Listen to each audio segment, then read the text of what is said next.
Gente, boa tarde aqui para o pessoal que acompanha o Diário Popular. Nós tivemos aí durante essa semana uma notícia que vem de Brasília. Aliás, duas, né? Na terça-feira nós tivemos aí manifestações no plenário da Câmara sobre a não aprovação de algumas alterações que estão sendo propostas, que foram propostas na Lei de Improbidade Administrativa. Na quarta-feira, essas alterações foram aprovadas mesmo sob protesto, inclusive do relator do projeto original. E a gente está aqui, nós convidamos o doutor Juliano Oliveira, a gente já agradece, doutor Juliano. Eu que agradeço, Ele é obrigado. assessor jurídico do Ministério Público, é uma pessoa super gabaritada para explicar para a gente, ele tem especialização na área de fraudes processuais, fraudes em processos licitatórios e combate à corrupção, e também ele é especialista na área de moralidade administrativa. E a gente quer esclarecer umas coisas para você aí, que às vezes não acompanha muito de política. Você já ouviu falar sobre lei de improbidade administrativa?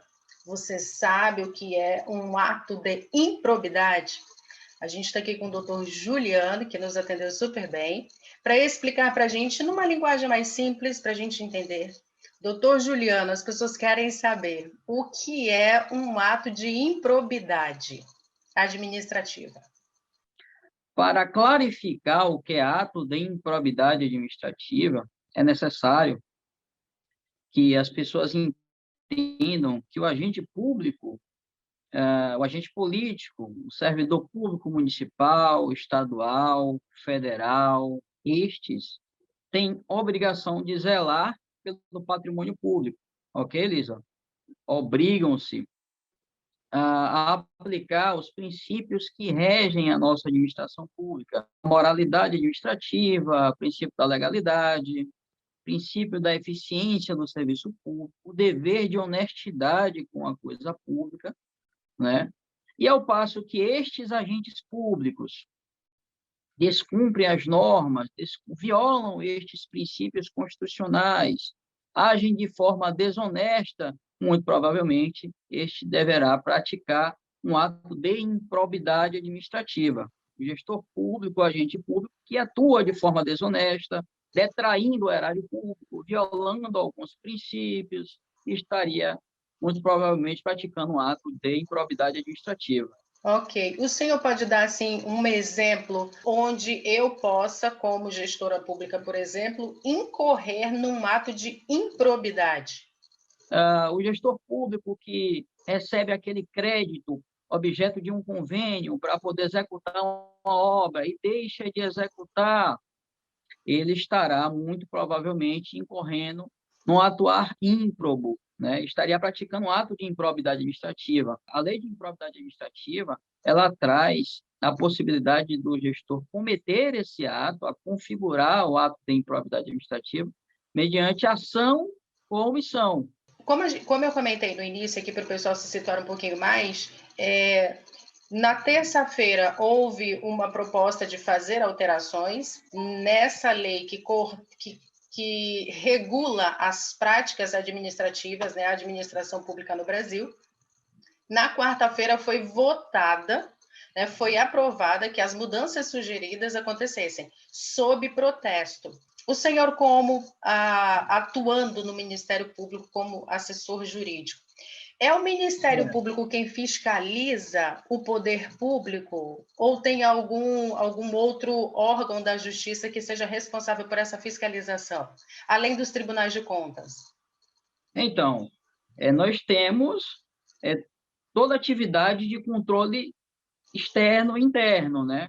As controladorias internas dos municípios, por exemplo, devem sim fiscalizar, orientar o gestor público no sentido de que ele não ultrapasse determinado limite, por exemplo, tá? Não incorra numa ilegalidade, não extrapole o limite de gastos que deveria aplicar em determinada área, tá? Controle externo exercido pelo Ministério Público Estadual, Ministério Público Federal, TCE, TCM, TCU, tá? Então, o Ministério Público, de fato, ele exerce essa função, ele fiscaliza, e é legítimo já que é objeto aqui da nossa discussão, para ajuizar as ações de improbidade administrativa. Relativa a essa possibilidade de alteração legislativa na lei de improbidade administrativa, eu acredito que o maior prejuízo que notei até o momento sobre o impacto que pode causar à sociedade ao final, após a promulgação dessa lei, caso assim ocorra, é que consta uma limitação para apuração e investigação dos órgãos de controle, né? Que é a limitação para investigar o agente público, o ato de improbidade, mediante um inquérito civil, num prazo de 1 ano. É impossível você apurar um ato com uma matéria de altíssima complexidade em 1 ano, até porque há ilegalidades que se delongam aí por 2, 3, 4, 5 anos. Isso. E 1 ano é o prazo máximo, né? Já é o prazo estendido.